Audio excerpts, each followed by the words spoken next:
Welcome back to the Kang Gang Pod. This is episode number 57. We are recording the night of the NBA draft. Scott Perry woke up this morning feeling different. He said, I'm trading up to the number 24 pick to get Nick Clifford. We are joined here today by a Sacramento Kings enthusiast.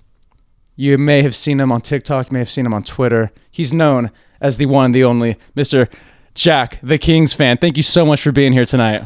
Thank you for having me. I appreciate it.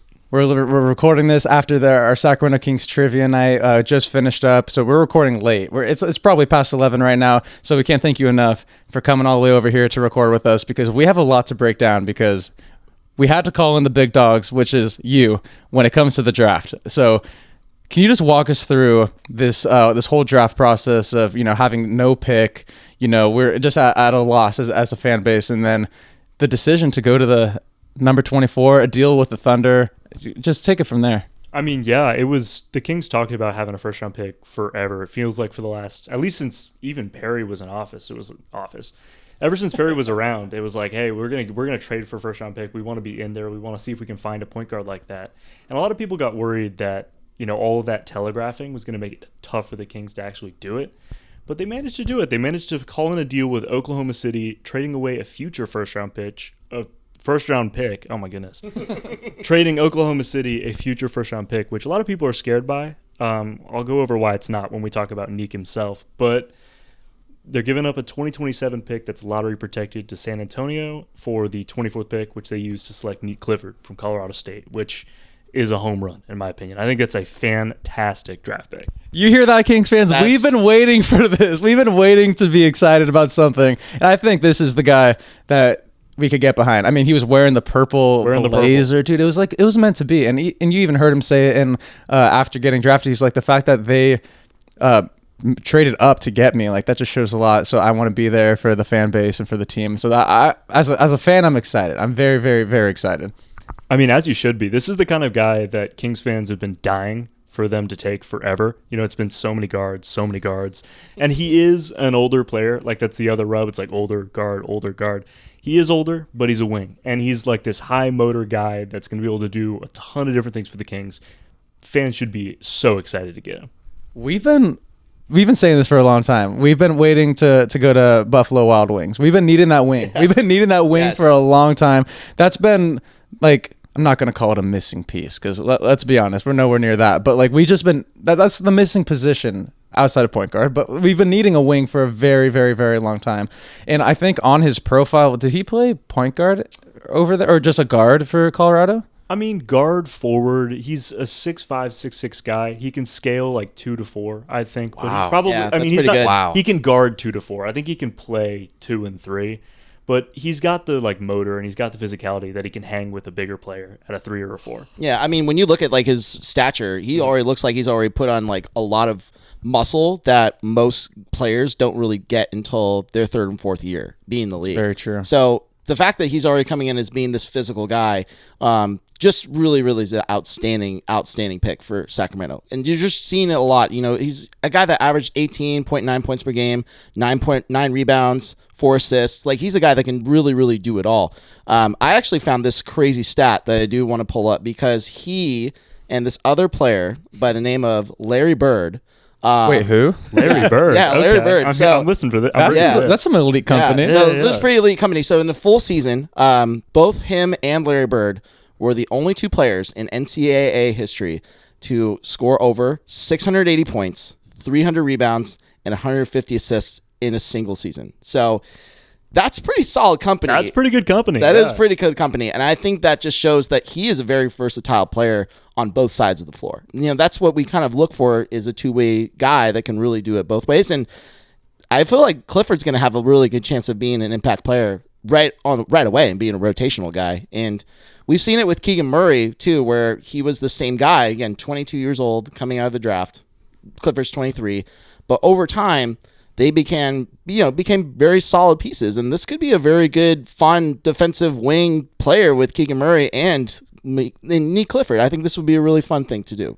Yeah, I mean, I'm glad you mentioned Keegan Murray, because if Scott Perry's goal in this draft was like, let's make Keegan Murray's life easier, which honestly, it should be. It's his contract year. We want Keegan Murray to, if we're going to pick any season to make him thrive, it's going to be this. Nick Clifford is going to do exactly that for Keegan. He's going to, he's not an elite defender. He's a good defender. He's not an elite defender, but he's going to do enough to take that pressure off of Keegan to, so he can let himself do more on the offensive end. And he's also going to take a ton of pressure away as a rebounder. I think it's a big thing that people talk about with Nique. People throw around the Josh Hart comp because he averaged, you said it right, like 11 rebounds, something like that? 8.9 rebounds. 9 rebounds, sorry about that. 9 rebounds. He averaged a ton of rebounds as a guard. He's going to crash, really high motor. That's the kind of impact you're going to have. It's someone who you can put next to Keegan Murray, and he doesn't have to do all the dirty work, which he was doing last season, which takes away from his shooting. He did. I think you saw it last year. He was so gassed, like for the entire season. And when you're gassed, you're running up and down the floor. It's hard to get up a bunch of threes like you were also asking Keegan to do. It's going to take off so much pressure. Yeah, I think Keegan had the highest one of the highest mileage in the whole NBA. So I think adding a guy like this, do you think he won't take the 4 spot from Keegan, right? Or do you think No. He's not that. No, he'd play like a 2 or a 3. 2 or 3. Okay. Yeah, but either way, I mean, just giving Keegan a little bit of help because he needs it. I mean, not because like he's lacking in defense. It's just like you said, like he could finally perform the way we've seen him do in the previous years on the offensive end. So I think this is just.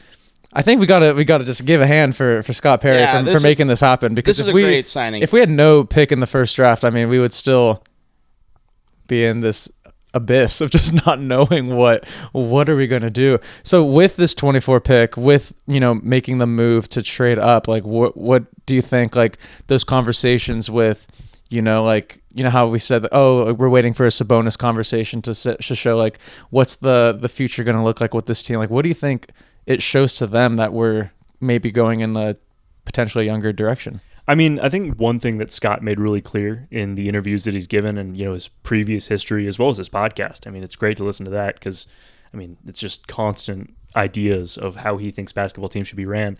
But he really values like gritty physical players, and that's exactly what he's getting in Clifford. And I think that tells you a little bit about what they want to do with the rest of the roster, especially like with Monk and DeMar. Like, I don't know anything. I'm not speculating anything. But, like, it wouldn't shock me if one or both of those guys are moved after you bring in a guy like Nique. Because you've got Nique, you've got Keon, you've got Devin Carter. Those guys all kind of fit that gritty, tough mentality. Then that's, if you're going to find minutes for those guys, it's going to be really hard to also keep Monk and DeMar in a featured role. Those guys have a lot of value. I think there's going to be a lot of teams around the league that'll give you, like, a 3 or a 4 or a 5 that also fits that, like, gritty mentality. I saw something else today that was interesting. They were saying that the pick of getting Nick Clifford, maybe there's a little hesitancy if, Jake LaRavia we won't be able to sign him. So I was seeing that, and that was making me a little sad because I've been a big Jake LaRavia fan ever since he got here. And I mean, well, obviously with Memphis too, but just with his little time here, he's made a great impact on our team. So do you think we might be seeing Jake LaRavia taking his talent somewhere else? I mean, I'd love to keep Jake. He's not a similar player to Clifford, but similar in that they both do a lot of really positive stuff on a basketball court.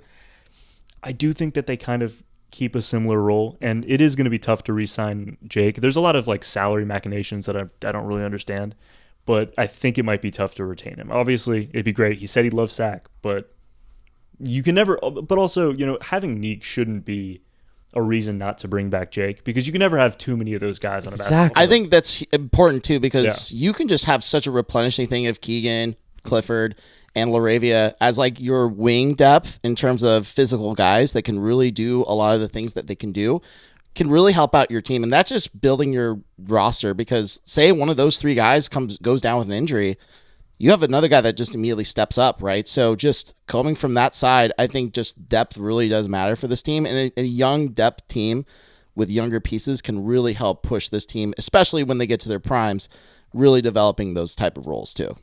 Yeah, and I think along with the guys you were saying that fit that identity, I think Jake is in that conversation too. I think the only concerning thing is, we can only sign him to a certain number, and he might gauge a higher number throughout the league. So we don't know. I mean, I believe those decisions will be made. Is it the 30th of June? Is that when? Yeah, 29th. Free agency? Yeah, I think that's right. Monday. Yeah. It's coming up soon. Yeah, so it's like with this pick, like it's hard to even like speculate like what his role is really going to be because we don't know what the whole roster is going to look like. Because, I mean, with going this direction, it's like okay, like you were saying, like DeRozan, Malik, if they're gone, then okay, then obviously we know what kind of direction we're going in. But if say we keep them all, or try to run it back, bring in a Dennis Schroeder, or bring in that point guard, or maybe draft a guy at the 42 pick, it's just going to be really interesting with which direction we're fully going on. But yeah, that brings me to my next question.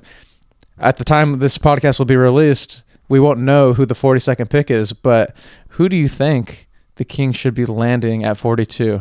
I mean, there is a lot of talent left on the board. There were some really surprising picks. I was surprised by one of them. Which one? I thought Ryan Kalkbrenner was going to be a lock for a first round pick. I thought he was going to be a lock, and then the Clippers ended up taking the guy from Penn State, which Yannick Coden. Yeah, so I was kind of surprised by that.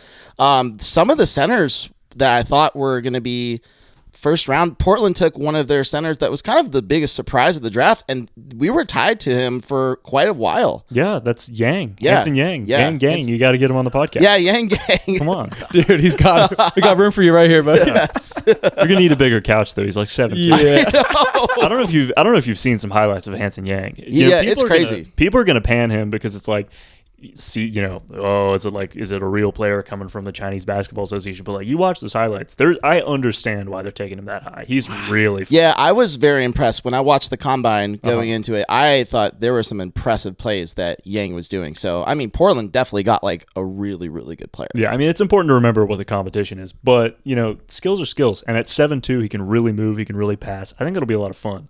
But yeah, Kalkbrenner, I'm really glad you brought that up because that is a guy who, I mean, I am in the minority in terms of people that are really high on him. I think he's a top 10 player in this class. And he still hasn't gotten taken yet. Yeah. And again, that's not something that I think a lot of people would agree with. But I think some people forget, they get wrapped up in like looking for the next Westbrook or the next Curry or the next Draymond.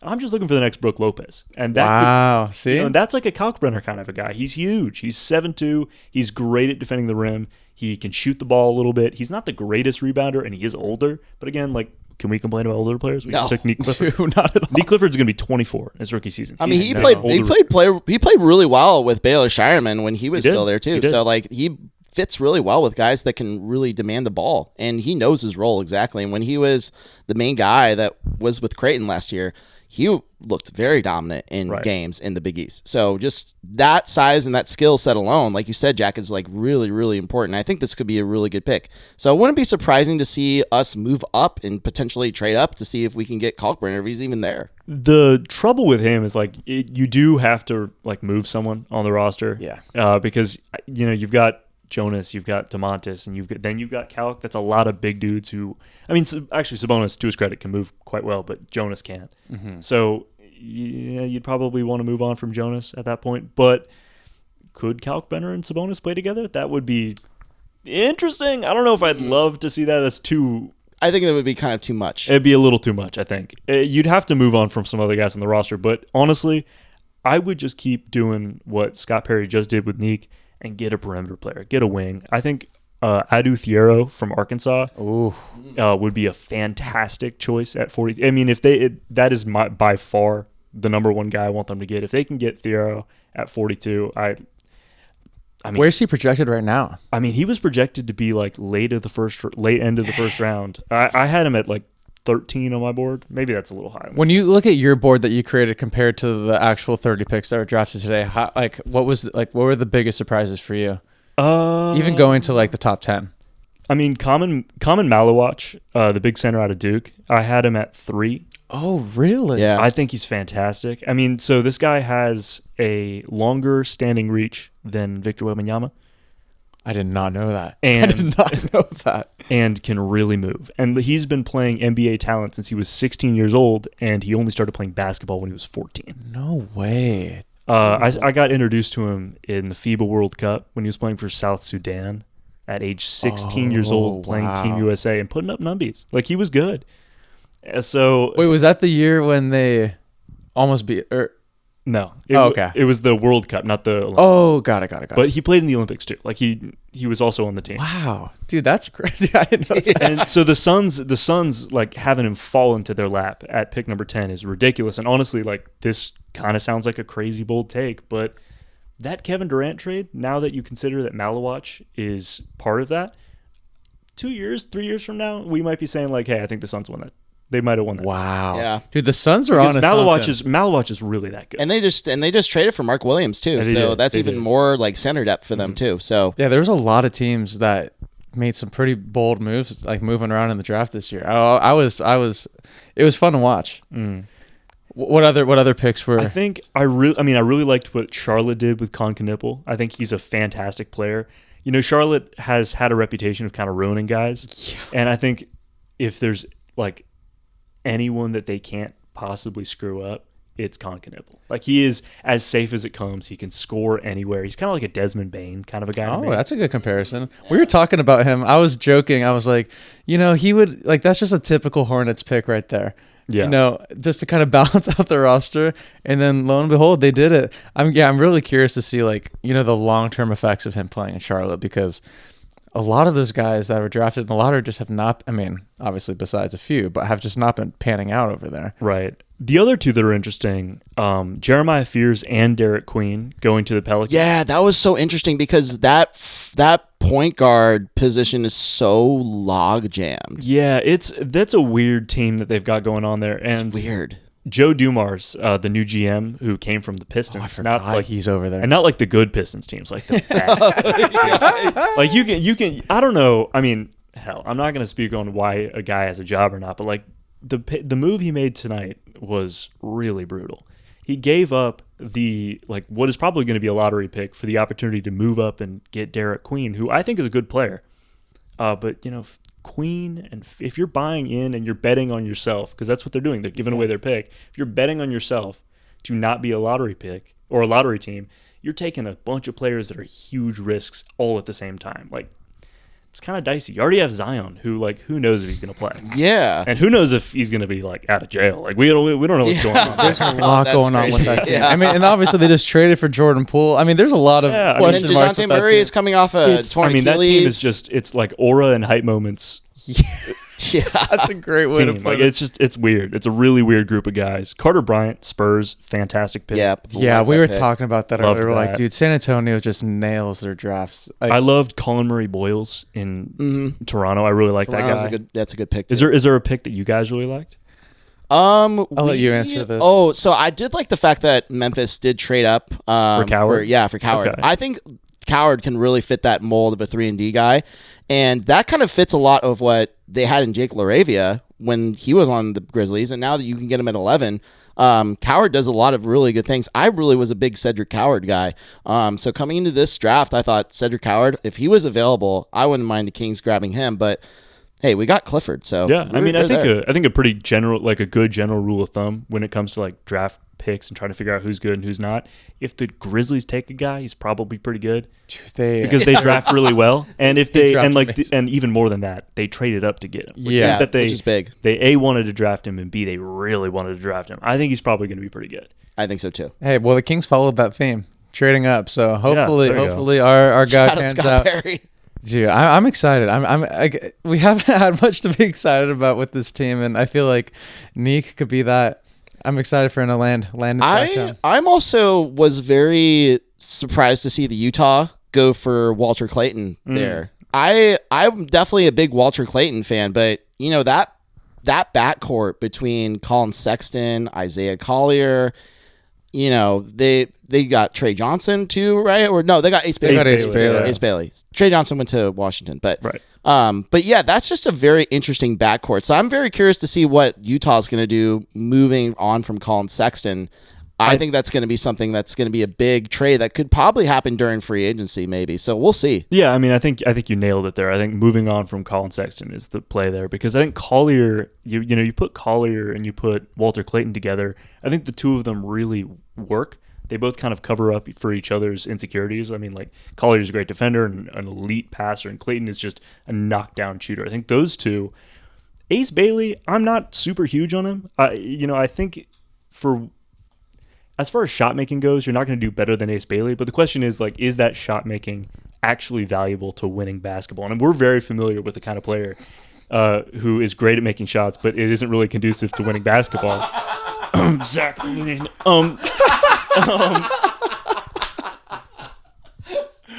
So, like, I like it in the context of, like, hey, Utah, go ahead and shoot 20 shots a game. And if you are really great at knocking it down, then this is going to be a place where you're going to find out. You've got a bunch of good defenders around you. But it could also just be, like, a really ugly, efficient, like, we're talking like 40% from the field, 20 points a game kind of a situation. And it's like, well, is that really winning basketball? Yeah. Who knows? I mean, I don't know if Utah's going to be winning it in a long time, but do you think Ace was taken like at the right spot, or do you think he went too high, too low? What are your thoughts on the whole situation with him? Like, I feel like his whole draft process was just so unique. Like, I've never heard anything like that before. It's pretty weird. I mean, I think people like to say that his draft stock dropped because of his like weird, he wouldn't go to a workout, but honestly, it's because that's not really a style of basketball that works with every single team. How many teams are like, hey, go take 20 mid-ranges a game? There's not a lot of teams that can afford to do that, and Utah is one of them. So I think it's okay where he went because at the end of the day, there's only a couple teams that can afford to do that. It was Utah, it was Washington, maybe Brooklyn. With all their picks. I mean, oh my God, Brooklyn's draft was horrible, I think. Yeah. You have to fill me in because I was not the biggest fan. I was not the biggest fan of the Igor Denon pick.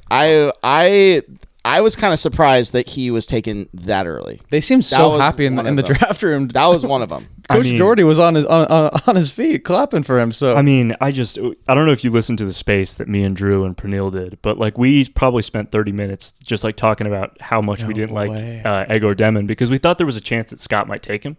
Mm. And like this guy plays like he's got a back brace on. Like he is so stiff and has a super high dribble. It's gonna get pickpocketed like a tourist in the Paris subway. Like it's ridiculous.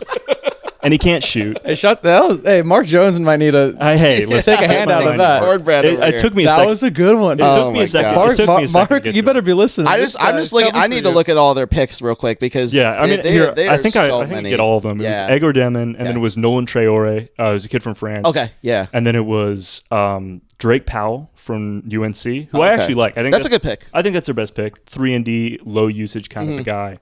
And then they get Ben Serif, who is Israelis from Israel, and then Danny Wolf from Michigan. Right. I think that's an interesting group of players to bring in. I think one of them would be fine. Two of them maybe. But like those are four guys, with the exception of Powell, that will need to have the ball in their hands at all times to like maximize them as players. It's like, well, there's one ball, and you just picked four dudes that need it at all times. And who they already have?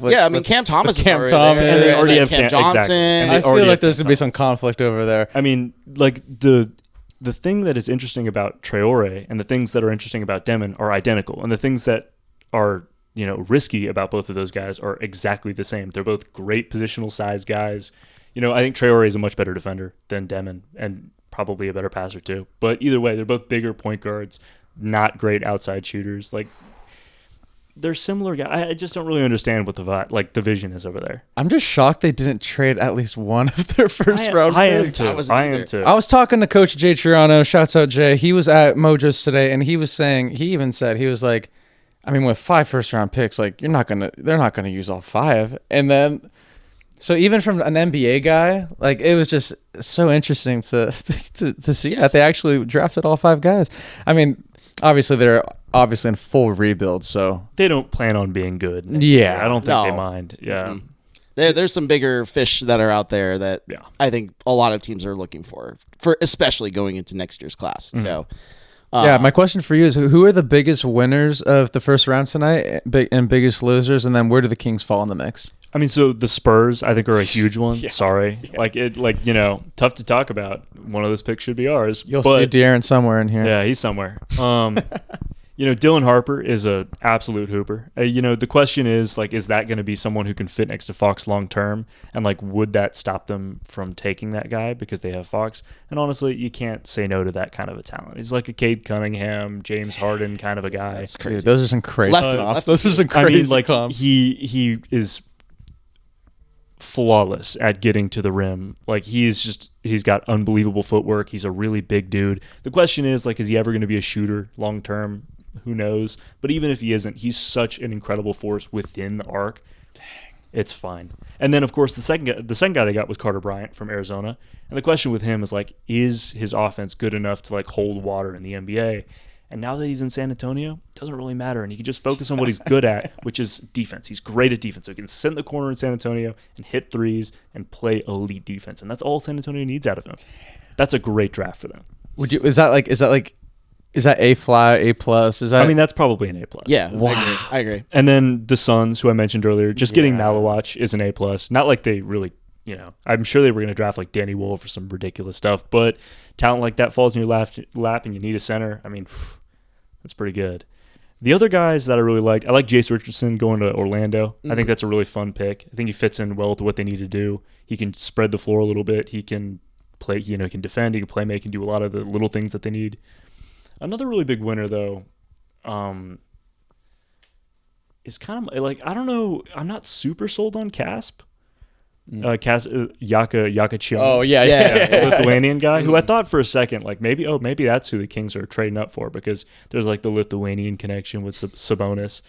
He's an interesting player. He's got his flaws, but like undeniably, the 20th overall pick is a fantastic value for Miami. And it's Miami. If there's any team that's going to be able to fix his flaws, That's a good point. it's the Heat. They do go with their international guys too, They and do. they hold on Yeah. to them too. And they do that. Yeah. They do not like that. Like Jovic, the fact that they wouldn't even include him in a Durant conversation is pretty wild to me. And but- that Goran Dragic was like their Oh. longest tenured Yeah. guy, like international guy on the Heat for years. I thought maybe the years. Thunder were going to try and get him at 15 because they just love, they love those guys with the long names. They But love the they- guys with I think the Thunder did pretty well. The too. Thunder, that's what I was Yeah. going to mention too. They definitely got their backup big that they've needed too, just because there's not a lot of weaknesses, but a backup big that can fit right next to Chet Holmgren and Isaiah Hartenstein is a really good deal. Because I Because think you just have to anticipate that Chet's going to go out. yeah, at you some got to point. anticipate Yeah. that at some point. You also got to anticipate like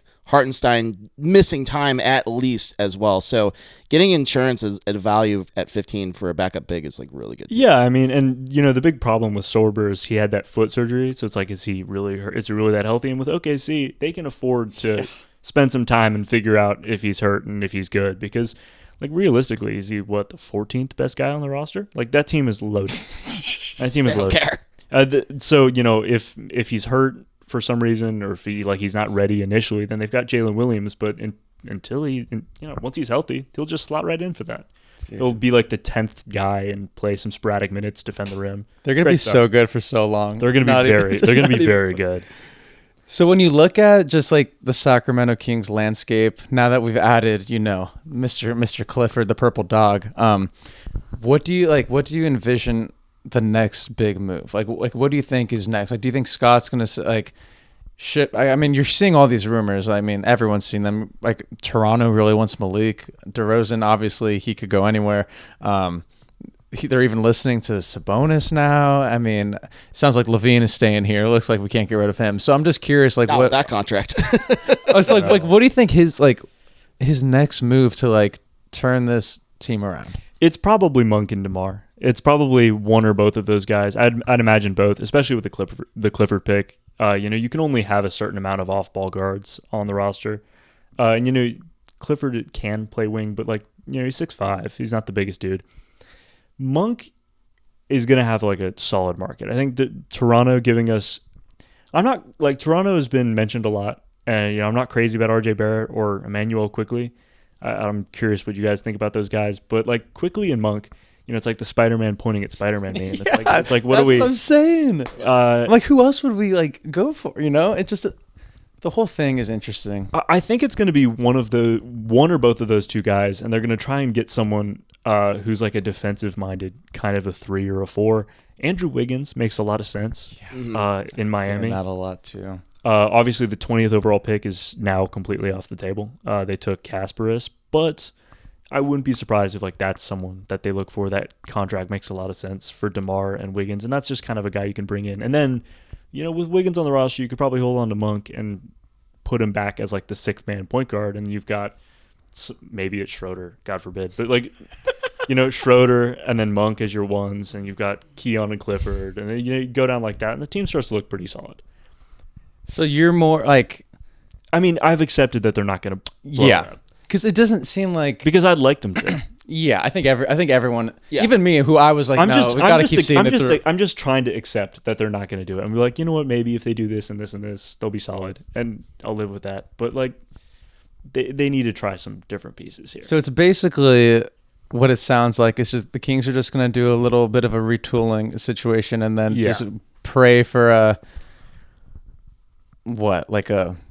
an 8th seed. Like, I don't know if we're even. I mean, Levine and Sabonis. I can't remember if it's the same year or it's like staggered years that the two of them come off Sacramento's books. But until those two are off I don't think either of them are really tradable. Sabonis, maybe there's a shot, but like when those guys come off the books is when this like kind of era will come to an end. But until then, since you're stuck with them, you might as well try and win, which is what this is. The Schroeder is, and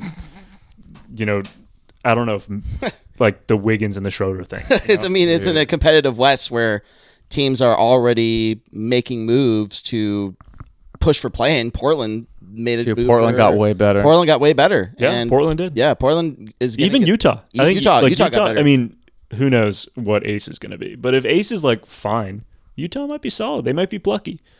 That's the crazy thing about the West. It's like, and Phoenix got better. Oh, Phoenix got better. Phoenix got a lot better. There's like 14 good teams in the West right now. And then if you even want to put us in that conversation, well, I mean, there's like 14. it's like us and the Pelicans right now, which is kind of where that's where it is. That's a good point. That's probably I don't know about closest. the Pelicans. Pelicans probably might be at the bottom, so they'll probably bottom out and flatten out. I wouldn't be surprised if the Pelicans just hit the rebuild button.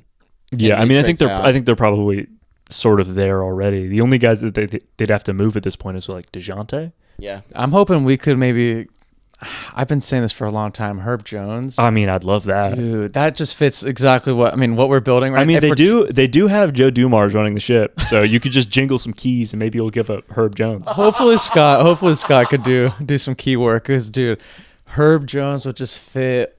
Yeah. I mean, obviously he fit on any team. That guy is the most plug and play with just what he could do, but that's just what we've been missing. Yeah, I mean, it might be a little tough to convince them to get Malik Monk after they just drafted Jeremiah Fears and traded for Jordan Poole. But yeah, I'd love a Herb Jones. I don't know how you could do it with the contracts, but that would be fantastic. Because they said they're open to moving him, right? They did. I think the Pelicans are willing to. They did. That would be. Because I think my biggest thing is I just want Keegan to move to the 3. Yeah, that'd be great. would love to see some. I mean, we could just daydream all day, but just any like lengthy, wing player that could defend and shoot threes, obviously. Like a 6'9", like a 6'10" forward. That's why I think Herb Jones. So if you're looking for a 6'9", 6'10" forward, there is a guy who might be available at 42, and his name is Rasheer Fleming. Oh, who tell us about him. Fell out of the first round for some reason. There's, people are a little bit split on him because they're not sure what like the ceiling really looks like with him, but at its core, he's like he's a big 6'10" wing who can maybe shoot the ball, but the real thing is he can defend the rim. And you can put him at the 4 next to Keegan Murray, and you can let Keegan space the floor, and you can let him sort of help Sabonis, be the help guy for Sabonis. That could be a really fun pick. Everything you just said is what we've been looking for so long. Yeah, I mean, he's 6'8", 232 with a 7'5" wingspan. So he can really defend the rim. The question is, like, is he really going to be able to shoot the 3? Which he might not be able to. But again, it's not really what we need, though. Exactly. You could take that sacrifice. You can take that sacrifice. He's like kind of a Paul Reed. Okay. I like that. We don't hate Paul Reed around the Kings. No, we don't hate him. We don't hate Paul Reed. No one hates Paul Reed. No, that's a solid comparison. So like the problems with Rasheer is we're not really sure if he can shoot, and he can't really create shots for himself. But if he's playing on a team with a bunch of other guys that can create shots for him, a bunch of playmakers. Levine is not that, but like whoever the point guard is, maybe it's Malik, Clifford, Keon, Sabonis, of course. Like Sabonis is going to be able to create a ton of looks for a guy at the 4. He can, throw passes to his hip, throw passes across the blocks. There's going to be a lot of opportunities for him to make shots if Fleming is the guy at 42. I would love that pick. I'm stunned he didn't get out. I'm stunned he got out of the first round. So he was projected top 30. He was projected like late 20s maybe. Okay. Interesting. Okay. The Ringer had him at 22. Some other places had him in like the 20s. Surprised he got out. He's also an older guy. He's 21. That has fit the mold. That fits the mold. I think. Yeah. Go ahead. Go ahead. No, go ahead. I mean, I don't really care about drafting older guys at this point.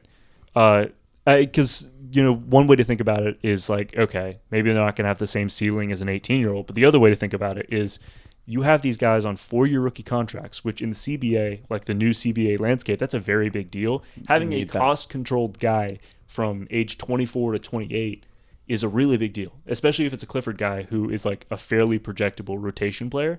For Scott, that's a really cheap asset for the next 4 years. Like, that's the other way to think about it. It's like maybe he doesn't have the potential, but that's a fantastic contract for a player that would go for way more than that on the open market if he just was a free agent instead of a draft pick. He's saying everything we want to hear right yes. now. Jack, thank you again for coming. This is great. Yeah. I do want to say another guy that could probably fit our mold. That is a point guard if we're still looking for it, is Tyrese Proctor. I really like Tyrese Proctor, and for a guy that was on a Duke team that was considerably a top team throughout, Tyrese Proctor was a very good veteran point guard for that Duke team, for that young Duke team, and just being a facilitator, being a guy that can give you 13, 14 points on that team. I really liked Proctor, and I think if he is available, I wouldn't mind the Kings taking him either. I think that's a very solid pick, a guy that can really do things, be able to be a second scorer off the bench too, just being able to contribute, facilitate, and be a playmaker. I think that's another great fit for the Kings as well. Yeah, Proctor's a lot of fun. I mean, the only problem with that is not actually a problem with his game, but it's more a problem with like, okay, how many 6'4" to 6'5" off-ball guards are we going to have on this roster? Which has been, it's been a theme. It's been a theme. Shout out Chris Duarte. I mean, it's just what we've. I was so excited when he got here. I'm like, dude, he just. Him and Sabonis have a little history together. He's gonna work out great. It was his best season. Duarte had his best season with Sabonis. No, he was crap. He was so bad. Terrible. Oh. So do you think with the available players in the second round, where would you rank Fleming, Proctor, and any other guys at your? I'd probably go Adu Thiero, and then Fleming, probably Proctor, Kalkbrenner. I think Kalkbrenner is really good in terms of value and talent. Does he really fit with the rest of the roster? Not sure. Maxine Reynaud, the center out of Stanford, is really interesting. I compared him to 2018 Alex Len, which is a very specific comparison. That was not King's Alex Len. No, I know. Yeah, that's when he was the good one. Yeah. That was when he was good. I'll take that. Noah Penda is a French winger. I think he's 19. He's really young. That'd be another tons of French representation in this. Jameer Watkins, veteran guy at FSU. Yeah. Cam Jones and Javon Small. If you're looking for a really solid backup point guard kind of a guy, those two could be there. I think any of those guys. Still, there's plenty of talent there. There's also a Serbian guy whose first name I won't even try and pronounce, but his last name is Markovic. He's 6'10". Don't know if he passes the name aura test, but there's a really interesting player in there somewhere probably.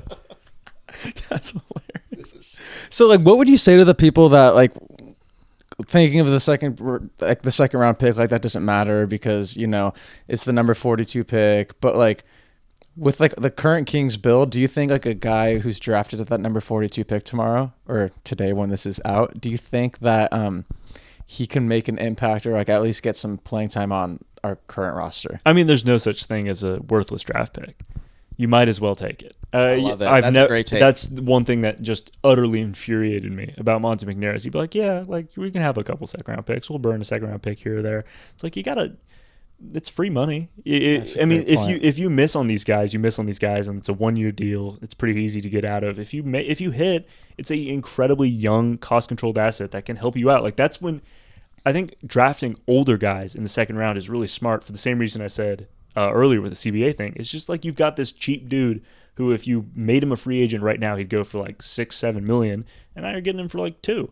It's just good business, dude. It's good. Your breakdowns are great. This is incredible. This is incredible. Dude, there's no one better for the draft talk. I do wish. Maybe Perry and Doug will be different than Monty and Mike, but there are two guys that we still have in our G League / sort of up and down that we picked up last year in undrafted free agency that are both really good. Isaac Jones, fantastic player. Love Isaac Jones. You talked about how the Kings need a 4 that can rotate and help Sabonis. That's Isaac Jones.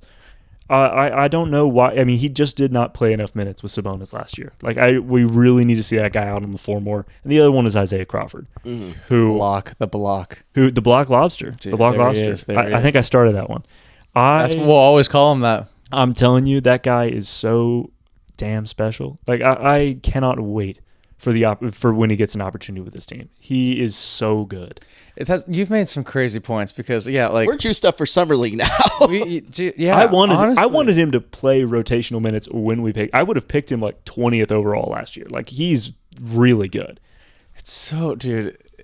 The draft is so interesting because like the way guys are projected and where they fall and like how they actually end up, dude.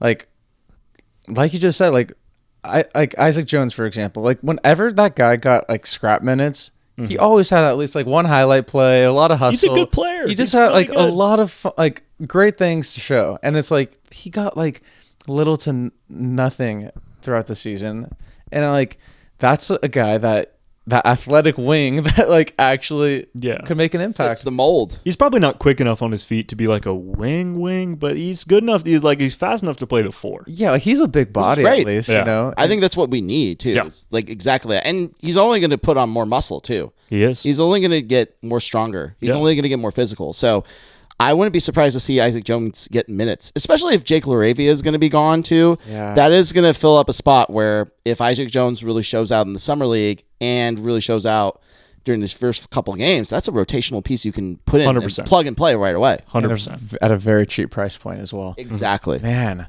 what are your thoughts on just like how this season ended in general? Like with like the Pacers and Thunder, like just how their teams are constructed. Like that seems like that's going to be the new, mold for the rest of the NBA, right? So it's like obviously the Pacers and Thunder are extremely deep teams. Like, do you think the Kings are on track to even be in a conversation where like, oh, we're a pretty deep team? I mean, the first move of Scott Perry's GM tenure as for the Sacramento Kings in drafting Nick Clifford like gives me some hope that like he's good at identifying talent that like is on other, like that's how these teams are operating. That's how these teams have became as good as they are, is they're great at looking at other teams' benches and saying like, I think that guy could be way better with X amount of minutes or with an X kind of role. Aaron Nesmith is the huge example. They got him from Boston for nothing. Like he was a throw-in in that trade, and he's completely transformed himself. Indiana knew what to do with him, and I think most of that is just having elite coaching and elite general manager activity, elite basketball operations activity. And I'm not really, I don't know, I'm giving Scott Perry a ton of credit here. Like that was a fantastic draft pick. That's what you need to do. It starts from the top. It starts with incredibly good talent evaluation and knowing how to make smart business moves, which I think Nick Clifford is a really good start. And the price that we got him at and not having to give up 42, pretty good. I'm very happy we didn't give up 42. I would give up 42 because when I first saw the trade, I was like, okay, we're just going to give up 42. We'll probably give up another future second. No, we kept our second round pick and only gave up San Antonio's, and it turned out to be protected. It's lottery protected. Yeah, it's lottery protected too. I think it's a pretty safe bet that San Antonio will not be in the lottery in 2026. I think we'd all be completely shocked if it would be pretty crazy. It would be wild. Be pretty crazy. I think you made a good point about Scott Perry. Like, what do you think this says about Vivek? Do you think Vivek is letting Scott take the reins with the team right now? Who knows, right? Because like the way I see Vivek, I don't see him being like, you know what?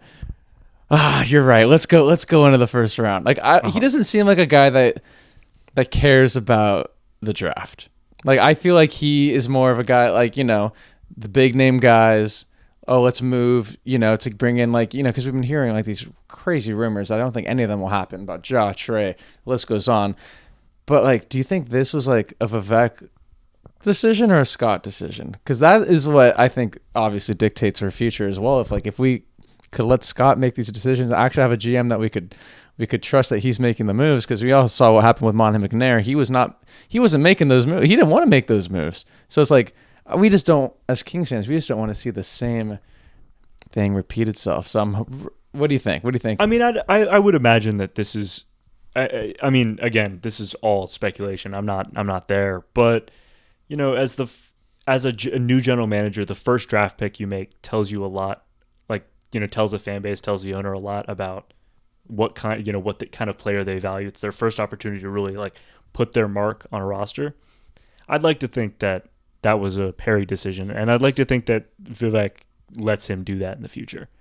There we go. I mean, there we go. Dude, There we go. this is great. That's just what we want to hear. That's what you'd like to think. That's what you'd like to think. If they do swing a free agency deal for like Russell Westbrook, I will start to get a little worried. See that that's okay, where. All right, so someone's interfering here, but you know, A team with DeMar, Levine, and Westbrook would just. Louise. yeah. I mean, who knows? Who knows with him? I think that pick is like a strong indication that was a Perry move. Okay, okay. That's what I'm hoping. I mean, Yes. that's what I'm. That's what I I'm felt thinking, too. and I'm hoping too. Free agency's right around the corner. Are there any guys on the market that you think would be prime targets? I know we've been joking about Dennis Schroeder, but maybe him, or like, is there any other guys that you think would make sense for our team? I actually don't mind Dennis Schroeder. I don't mind him at all. I mean, I don't like it if he's your starting point guard, but if he's your backup, he's actually like a really scrappy defender. I don't think people give him enough credit for that, and he can run an offense in a pinch. Having him and Keon as like a duo you can bring in is a really fun pairing. So if that's the button they end up pressing, that's not a bad option. I do like Luke Cornett. Like that's a very Dude, Ooh. I love Luke That's Cornett. solid. that's a very solid. like that's kind of an out there name, and of Yeah. course Valanciunas is in the way of that. I'm not the biggest. You're on the record. You're on the record talking about Valanciunas. You're on the record. I'm on the record with a lot of stuff. It's not number 2, by the way. It's not number 2. No, I'm on the record with a lot of stuff.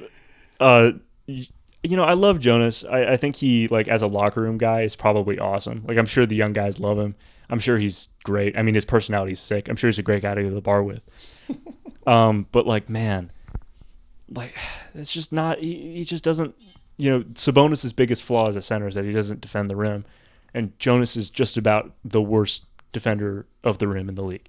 Oh, don't even talk about the perimeter too. Oh my god. And like it's like putting an electrical pole out at the perimeter and saying, "All right, go ahead and defend Rob Dillingham. Have fun."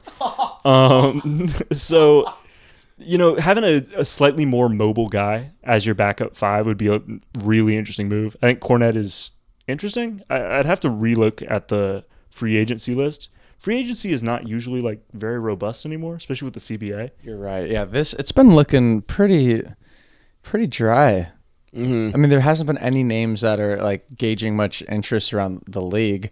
I mean, what Boston's doing right now, that's probably. I mean, because like Luke Cornett, they have to decide like what Boston is in a situation where they just need to figure out what they're doing financially. They dumped off a lot. So that's why Luke Cornett, a lot of like, salary dump. Who knows like what Boston's gonna do? I mean, there's a lot going on in the NBA. It's a very exciting time to be a basketball fan. The other interesting one, I mean, this would be like a big swing, is like a Naz Reid. Mm-hmm. Who knows if you could ever get him out of Minnesota? Who knows? Would it have to be a sign and trade? Is that how that would work? I'm not really sure what the financial implications with that is. He has a player option too, so he might just take it. What it is, yeah. I'm not sure if that's been exercised or not, but like that, like a player like that, just the goal should be, if you're going to keep Sabonis, which I think you're locked into doing, you want to get someone that can defend the rim behind him, because you can't run. Love Jonas, you cannot have the only 2 bigs on your roster not be able to protect the rim, because it's just hell. I think Naz Reid is one of those guys too that's kind of like up there with like a Herb Jones impact for our team. I don't know how it would work. I mean, obviously we're dreaming here, but yeah Naz Reid, gotta dream big. Put him at the 4, Sabonis at the 5, Keegan at the 3. Now we're talking. Now we're at least, we kind of have something going. Yeah, it's something. I was keeping us afloat, but A slightly more like realistic options would be like, I love Charles Bassey. Okay. He was a backup big in San Antonio, free agent, 24 years old. You could probably get him you don't have to spend too much on him. I mean, I've liked him for a long time. I thought the Kings might have like been able to trade for him at one point. Like if he's not retained by San Antonio, that'd be really cool. Another San Antonio big that I like, Sandro Mamu Kelashvili. I love him. Dude, he's a dog. God, he's my favorite. He is a dog. He's kind of fun, isn't Big he? East bigs, man. Something about the Big East bigs. They're something about just them, I like that term, the yeah. Big East beat. Dude, that would fit like the classic Kings archetype. You know, that's like a Bielitsa type of guy. I mean, Everyone's we gonna have to figure him. out how to pronounce his name though. And we will, and we will support that man in the Sacramento Kings uniform because because obviously like San Antonio is a pretty deep team right now, so like he struggles to find minutes. So like, and when he does play, like didn't he drop like 37 this season? Yeah. Like on like a crazy Or just like 3-point Chandra? Yeah, I think he did have a big game. He had a big game. I think he hit like 9-3. Yeah, no, he like can went shoot. 8 for 9 or something. Like Something he did, like that. and he had something crazy. But like a guy like that, I think would be embraced. So by Sacramento. that's the kind of move that, like, you know, if you want to be the next Indiana, is what you're gonna have to do is like find guys like that are undervalued on these other teams' bench and just give them money. Like let them cook in a backup role. I think like Tristan Vukcevic on the Wizards is like, I think he's a restricted 2-way guy, but like. Yeah, toss a guy like that a little bit of a bag and see what happens. Like, I'm all for taking little swings like this that. is Hey, only Jack, you're our guy because we love This just is like those guys that exclusive. just like don't get much love in the general NBA. Yeah, But like, dude, this is once incredible. if they were to get their way here, then like I feel like the world would put them on a notice because like the Kings fans, that's just what we do. We love this type of guys. And Just you're don't saying bring back Alex Len. No, he can stay with the Lakers or just I don't think the hang, Lakers. I don't think or the just hang in Lakers free are going to agency. take him. Yeah, no, just don't do that. Just, Yeah, no. just don't do another guy who can't defend the rim. Like, it's gonna make me pull my hair out. Man, dude, everything you've been saying today has just been getting me more and more excited for what's to come because a lot of these, you know, on the 30th free agency, the 6th, I think, is when like you sign. There's just a lot of like specific dates that are, you know, big for the NBA right now, and a lot of things are going to happen in the next week or two. We've been waiting for this NBA season to finish so that we could actually get into the off season to officially begin. But do you have like? I mean, like, obviously, there's been a lot of crazy moves recently. Like, has there anything been a surprise, like with the Desmond Bane trade, for example, or like the Durant? Do you think they gave up too much? Like, what are your thoughts on just like the general NBA right now? I love the Desmond Bane trade for the Magic. I think it's also good, like, for whatever it's worth. I think it's also good for the Grizzlies. Like, if a team is going to offer you 5 first-round picks for a player, unless that guy is like your superstar, you might as well take that. That's like, you're not going to get a better offer than that. But Bane, if, you know, when you look at the Magic's roster at the end of last season, you're like, what do they need? Bane is the perfect player. It's, you know, someone who can slot into their shooting guard position and just shoot the lights out. You know, he's not the greatest defender, but he doesn't need to be on a team that is just completely full of these lengthy, great defenders. Bane is going to change that team. And in the East, that's pretty wide open with Boston looking pretty bad. I mean, they're starting Georges Niang, the minivan. Oh my god, That's a team that could really like push for something next year. And like, it depends on how much you buy into Paolo as like that 1A scorer, which, you know, I think he's pretty damn good. I think like if he's going to, it's going to depend on like whether he can make that jump. But if he can, Orlando's going to be a really tough out next year. It sounds like, I mean, like, it sounds like with the identity of what Sacramento's trying to build, it seems like we're kind of mimicking Orlando. Yeah, like they're I just mean, filled with guys that just are pests on defense, Right. and you know, now they finally got the one thing that the whole world knew they were missing. It's Right. just shooting. And the difference is that the stars on Orlando are like good at defense. exactly. You know, they're not one-way guys, I know. which is a bit of the issue with Sacramento. I mean, you just have to get with Levine and Sabonis. You just have to fill the rest of the roster up with like as many defensive guys as possible because the two of those guys are just a liability out there. You've just got to surround him, and that's, you know, that's what the Magic have done with Paolo. He's a fine defender, but he's not a great defender, and you're surrounding him on the court with 3 elite defenders at all times. Yeah. And the Pacers did that with Halliburton. The 'cause Pacers she's did that not with the greatest defender And by any Oklahoma means. City Yep. is that with SGA. You know, you can have Boston's the same way too. Boston's the same way. You can have 1 or 2 bad defenders on the floor at any given moment, especially if they're your stars, but you've got to be robust around them. You can't, you know, have 2 offensively great stars that are not good at defense and then also have Malik Monk and then also have DeMar DeRozan. It's like, okay, well, what are we doing I here? was just about to say, I mean, like last season was the exact thing what you're saying. Like we had so many guys that just great on offense, but man, defensively is like, dude, nightmare. I mean, Minnesota is like that as well. I mean, We could Minnesota. go down the line. I'm sure every Minnesota- team that's great Minnesota. it has that where they have great offensive players that are not the best defenders, but everyone else around them picks up that slack. So good defensively. And it's like we had too many non-defenders on our court. Yeah, I mean, hate Nico Harrison or love Nico Harrison, but defense does win championships. That is true. See, and I think that's what we're hoping with Scott Perry. I mean, obviously we're not talking championship here. We're just talking like at least like not getting blown by on defense every single possession after possession after possession. And just also and also just not turning the ball over. Yeah, that too. I mean, love Malik, but that's a problem. I do feel like he speeds up the offense too much sometimes. When he speeds off the offense and it's those little dump offs to Sabonis, it works great. But sometimes he just offensively does too much. And I think that is kind of one thing that you did mention is like if we do move on from Malik Monk, you got to have somebody that can really control the offense too and not really force things into action, force those pick and rolls, force those kind of out of nowhere passes. Because Malik does have a tendency of doing that sometimes where he is kind of wild with his passing. And it can be a factor where it's like, hey, can you make sure that you're making clean, effective passes? I'm not really sure if Malik Monk can do that 100% of the time. He does rely on that flashy play. And I think that is something that if you do move on from Malik Monk, that is kind of a value to some other teams, but not necessarily in Sacramento's term, I think with what the flow of this team needs to be. It's going to be interesting with Malik because, I mean, he's a fan favorite here. I feel like that's going to be a very polarizing decision if we move on for him. But, I mean, he's got like one of the most attractive contracts in the NBA. Yeah, he's on a great deal. So it's like that's what teams want. Toronto would be real. I mean, the Emmanuel Quickly thing in Toronto has like I mean, that's been rumored forever.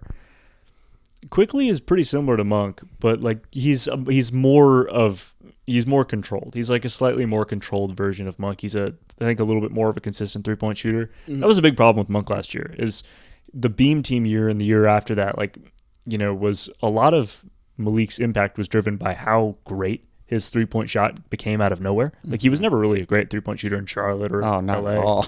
But then in the 2 years with like the good Beam year and then the second year, he was really shooting the ball well. And last year we saw it like disappear in a bad way. And when he can't rely on that shot and he can't force defenders to like respect that shot from him, he has to do a lot of that like chaos creation stuff where he's driving in, he's doing the fadeaways from 15 feet, which is just not good offense. And the jump passes. And it's when defenders have to like respect that shot, he can do so much more. He can get into the floater bag, which is he's really good at. He can get around him he can get around the defender and get an opening further away from the basket, which is where he's better. So do you think this offseason we might have seen Malik's last game in Sacramento? Do you think there's a high chance? Yeah, I do. And I mean, and DeMar, I think that's pretty much a guarantee. It's such a bummer because I love DeMar. I think everyone will be, although the way like it happened, like I think when you look back on the DeMar DeRozan era, I think we'll be glad that we got to at least see for him. 1 year. I mean, but like it ruined our team. But we like him. I love DeMar, and I will maintain that it was a fine move. I still think it was a fine move. I was so happy. The issue is they didn't do anything else. Yeah. That was one thing that I harped about a lot on social media is how scared of making mistakes Monty and the Kings were. DeMar DeRozan was like, a risk in name, but in reality was actually just running it back. Because he was a huge upgrade over Barnes, but the reality is he didn't do that much differently than Barnes. Yeah. And he didn't, he was a better version of Barnes, but he didn't fix any of the problems that you had with Barnes. So you're just doing things that you were doing before slightly better, but not fixing anything that you were doing wrong at all. In fact, you were probably making it worse. Damn. That's literally what we did. Without that secondary move, without another guy who can defend, which we've been asking for forever, how much is that really worth? If you had a guy like Nick Clifford, if you had taken a guy like Nick Clifford instead of Devin Carter, who I do like, or Khalil Ware, I mean that was my guy. That was my guy as well, dude. I think that might be one of our. That's probably going to be. I love Devin Carter. I've been a big fan of him coming out of Providence. I'm not ready to give up on him. I'm not ready to give up on him either. Yeah. I think Khalil Ware. Oh my, that's literally the guy the exact guy that we needed. Put him at the 4. That's what we need. Especially with coming off missing the playoffs that year. he would have fixed a lot of the issues. He would have worked really well with Sabonis as a guy that just does a lot of the things that Sabonis can't do. So he's a great player. And Ware is right now killing it in Miami. So and that's a core piece that was not included in that. That was a guy who, when I look back at my big board from last year, that one looked really good. I think I had him at 7. Most people had him in like the late teens to 20s, and when he was available at 13, I was screaming. I was like, please, you gotta take him. You gotta take him. So when you heard Devin Carter's name, hoping for Kalower, what left your body? How did you feel? How did you feel? What happened? What left my body? Well, that was crazy verbiage on my part. It's okay. No, I mean, I listen. Like I see the vision. Like, I understand the vision with Devin Carter, but like it was pretty obvious. Like, there was 2 problems. Number one, if you're trying to win now, why are you drafting a player even if he's great? Why are you drafting a player that's hurt? You knew he was hurt. Yeah. If you're trying to actually win, what are you doing that? And the second part is like, it should have been pretty obvious pretty early on. Like, you could have probably figured it out when he was in college that he was never going to be like a true like on ball floor general kind of a 1. People were, calling him like a Derek White kind of a player, and I think that's still the kind of potential that he might have. But you are drafting another off-ball guard to a team that had so many off-ball guards and one that was hurt in a situation where you needed to win now. There was just, the player was good, but like, it didn't really make a ton of sense. Yeah. So, and that was my big issue with Monty's like BPA thing is like, well, it does, like, functionally it works, but you've got to have context to when you do that. You're right. Getting the best player available is typically a good strategy, but like, if you're just doing that and you're forgetting about what the rest of your roster looks like when you do that, you're gonna make mistakes like that. And it's not like Devin Carter is a mistake. He might be a great player one day. He's probably going to be a great player on another team, as sad as that is. That's what I'm worried about. That's what I'm worried about as well. Do you think there's a world where he could get moved? Oh yeah, you're hearing that. I'm sure. We're hearing that a lot right now too. I'm sure. That's hashtag Monty's guy, and that's not hashtag Perry's guy. So yeah. And Carter's got his flaws. He's an interesting player. He's built like Geodude, which is like cool at the 2. It's just he's a very like interesting kind of a player to work around. Yeah, it's not like a Geo Graveler yet. He's on his. He's still at that Geodude like form, which is I know exactly. If he was 6'5", that would be a different story. Yeah, because Derek White's like 6'4". Yeah, I'm not even convinced Devin Carter's 6'2". Yeah, like he's probably like 6 foot flat. He might be. What do you think? Like I mean, with a full off season, full training camp, like what do you think like he could bring to the team next year? I mean, so if I would really pray. I would pray on everything that Keon Ellis is just starting 2 next year. It would be very disappointing if he wasn't, because that was the big problem last year. It was like, why isn't this guy? And actually, it's been the big problem for 2 years. Why isn't this guy starting? Why isn't this guy starting? And if Keon's starting, then Devin Carter is the perfect guy to bring off the bench behind him. He's gonna, in the however many minutes that you couldn't play Keon on the floor, he's going to bring a lot of the same stuff. He's going to be scrappy on the ball. He's going to be able to shoot the 3 well. He's probably not as good of a shooter as Keon, but if he's open, he'll make it. Mm-hmm. And just bring that kind of scrappy defensive edge, jumping passing lanes, navigating screens at the point of attack. Like, that's the kind of player that he is. If you're starting Keon, that's the perfect like linear guy to have on your backup unit, which is why it makes a lot of sense to do Monk. Because if Monk and Carter next to each other, that actually makes a lot of sense. That might be my fault. My bad. No, you're good. You're good. I mean, it's gonna be quite the off season. I'm very excited for tomorrow's 42nd pick. I'm excited for what Scott Perry continues to do with this team. Before we go, let's just talk about what you have going on in your life. You just take it away about what you do with Sac State. Yeah. So, outside of doing the TikTok, being the TikTok journalist and doing the yelling on Twitter, I am also trying to do it in a more professional sense.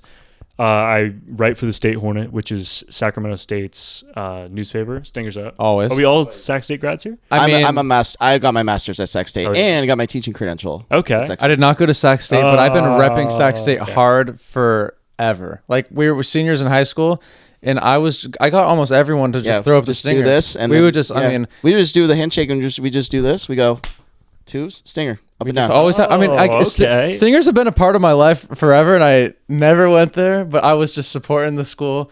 Hornet at heart. Okay. We can take Hornet at heart. I'm always in the nest. Yeah, so I mean, for the newspaper, I'm the sports editor there, so I'm doing all sports coverage there, covering everything, but primarily I write about the football team, which obviously is in the news a lot recently. Yeah. So it's been pretty busy. Dang. So you're in school right now, and you're doing that. But yeah, I want to backtrack really quick to like what you do.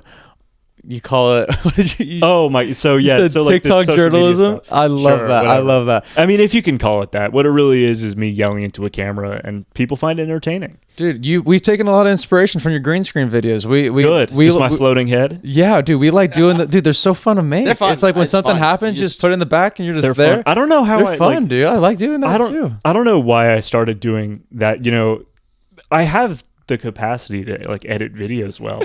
I've just found that it just works better for me. I think like TikTok is, as an app, like it takes a certain kind of person to like successfully use it, because what people are looking for on there is like authenticity. Mm-hmm. And if I did a highly edited video and I had sound effects and like a camera and like B-roll and all that, like that wouldn't be nearly as appealing as it would be if it seems like I'm just like your friend shooting the shit with you about basketball. And I think that's the kind of vibe that works better on TikTok. And I think that's why, I mean, like we love your videos. I mean, RT, he's always sending me Jack the King that's great. all the No, time. I I mean, I'm always whenever it's a message. I'm gonna blush. I'm gonna start blushing. No, like we love what you do, and I'm sure a lot of people watching have just seen you pop up. Yeah. Like, who's this annoying guy who's Dude, but yelling? we love it. We love it. And Yeah. I think it's great. I mean, we add like a different type of, commentary to the King space. You provide a very unique. I mean, there's a lot of people that like talking about the team, and it's just fun that, we all, kind of come together for one thing that we love a lot. And we just love what you do. It's awesome. I appreciate it's awesome. that, And man. I appreciate I've told you this before we started, told you this over the phone. But man, like if you made it this far in the podcast, can we just give it up for how beautiful this man's voice is? I mean, Okay. not to make you blush even more, but I dude, know. it's like Come on. you were meant for this, dude. You were meant for this. It's awesome. I appreciate it. What's like your the goal after Sac State? Like I know you want to. I mean, my love is, telling stories, and my other love is sports. So if I can blend those two things together for the rest of my life, then I'll be a happy man. That's Dude, exactly so what I cool. want. There we You're go. on the right track. I feel Okay. like if you I just keep agree. doing it, you just keep doing what you're doing. I feel like naturally you're gonna just keep climbing the ranks. I think like I appreciate we see what you're doing from afar. It's great to finally meet you in person. Yeah, it's great to meet you guys. Yeah, so it's just cool to see what you're doing, and yeah, we just want to thank you again for just course. coming on at it's 12:30 at night now at the time of this recording. 12:30 but at night. It's crazy, but the fact that you came here to talk about Kings with us and just give your insight on the NBA draft and Yeah, just totally. the outlook of the team is awesome, and we appreciate you a lot. Yeah, no problem. Of course, I'm happy to be here. RT, do you have any last words? We do want to say, for all those that came out to trivia night last night, huge thank you for coming. We're pretty much locked in now. This every is month, every last Wednesday. Pretty much. I think that's what we're gonna do. Every last Wednesday. I think this is a KGP announcement, but we're gonna make this. Our plan is we're gonna have it last Wednesday of the month. So our next one is coming up at the very tail end of July. So be on the lookout for that. We're going to be doing a lot of content, just getting us ready for that. And so, it was a lot of fun. I think we had a lot of more fun the second time around. It just keeps getting better and better. Keeps better. I really am a fan of what we've been doing. And so, again, we want to shout out Mojo's. We want to shout out Scotty for making this a place to make that happen. We really, really appreciate that. Also, if you want to see us have Jack as like a recurring guest on our podcast, let us know, because I'll be in the comments saying that yes, bring him back, because Yeah, me too. we'd love to have you on. I'm happy to. It would be awesome. So thank you again. Of course. Have a good night. We'll see you later.